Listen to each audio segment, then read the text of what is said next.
Alright, so here's the some of the items that come with the bridge. There's several different bushings, so depending on what kind of bridge you had in place on your old guitar, this gives you a variety to choose from. It also came with a tailpiece. I didn't need an extra tailpiece, but in case you need it, it's there. And then of course the Allen wrenches for adjusting the string height and intonation, as well as these metal pieces here, these plates.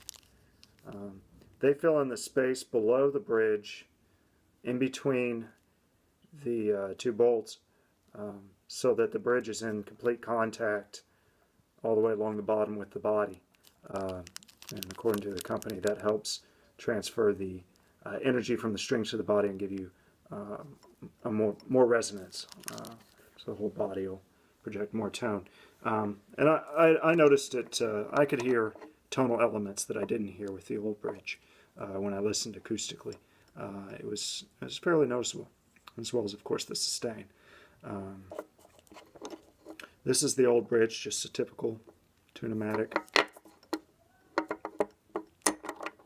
Not only could I not adjust the height of each string, but it came from a body that had a neck with quite a different radius, and I put the fretless neck onto this body, and so I had it professionally set up, and it was pretty good, but it was still limiting.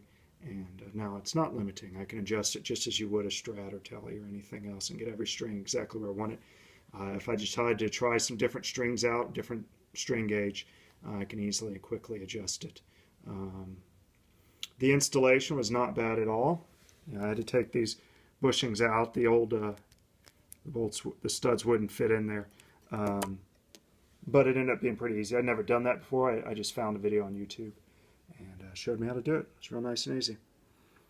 Anyway, like I said, I could really hear acoustically a difference in the sustain and just the harmonic richness of the tone, if you will. It really projected nicely. And then, of course, just being able to set it up was nice.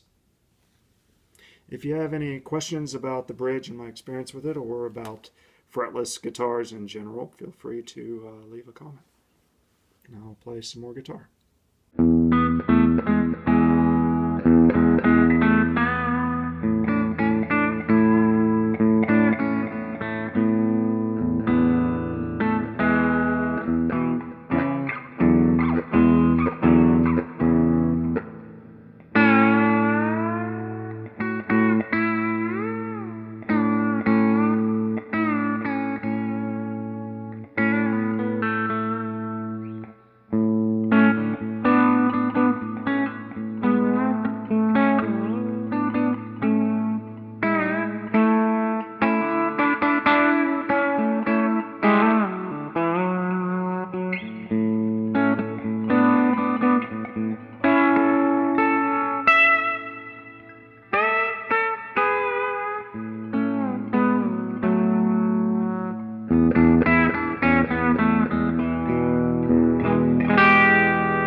There you go. That's the Babicz bridge. Replace my tune-o-matic.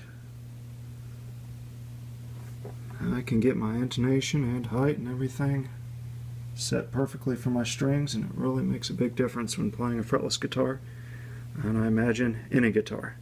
In the example you just heard, I did not have the Sustainiac on. I did not. It was just the natural sustain with the Babicz bridge and a good setup and fresh strings, of course. Anyway, switch for the Sustainiac was off the whole time. Don't know if you can see it in the video, but if you could, you can check it was down. Anyway,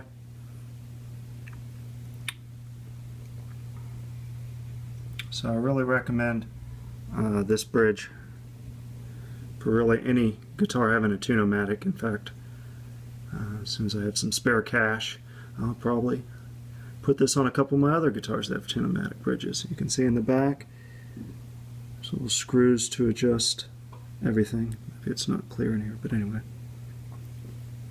Yeah, it's a great bridge, great invention.